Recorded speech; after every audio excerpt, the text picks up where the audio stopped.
প্রসঙ্গ শ্রী শ্রী ঠাকুর অনুকূলচন্দ্র। শ্রী শ্রী ঠাকুর অনুকূলচন্দ্রকে সুশীলদা একবার প্রশ্ন করে জানতে চেয়েছিলেন, আচ্ছা ঠাকুর, কোনো মানুষ যদি জন্মগতভাবে অসৎ হয় তাকে কি ফেরানো যায়?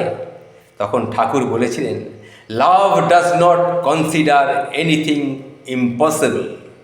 অর্থাৎ ভালোবাসা কোনো বস্তুকে অসম্ভব বলে মনে করে না।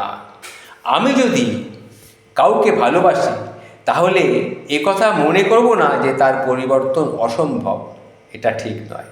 জৈবী সংস্থিতির বাধার দরুন এক জীবনে একজনের আমূল পরিবর্তন না হলেও শ্রেয় সংসবের প্রভাবে তার মধ্যে কিছুটা পরিবর্তন বা পরিবর্তনের আগ্রহ আসা খুব সম্ভব।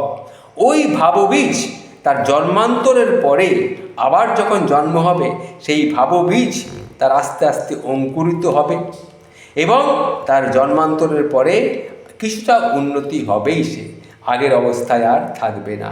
তাই হতাশ না হয়ে মানুষকে প্রত্যাশাহীন হয়ে অতন্ত্রভাবে ভালোবাসতে হবে, সেবা দিতে হবে, প্রত্যেককে তার মতো করেই ইষ্টে উদ্বুদ্ধ করে তুলতে হবে, আত্মরক্ষায় সজাগ থেকে। পরম পিতার দায় যদি মাথায় নিয়ে চলতে চান, তবে নিজের পরিবেশের পরিশুদ্ধি সাধনে বদ্ধপরিকর হতে হবে আপনাদের। অপরকে দোষ দিয়ে এড়িয়ে গেলে চলবে না। প্রণাম শ্রী শ্রী ঠাকুর অনুকূলচন্দ্র। প্রণাম ঠাকুর, প্রণাম।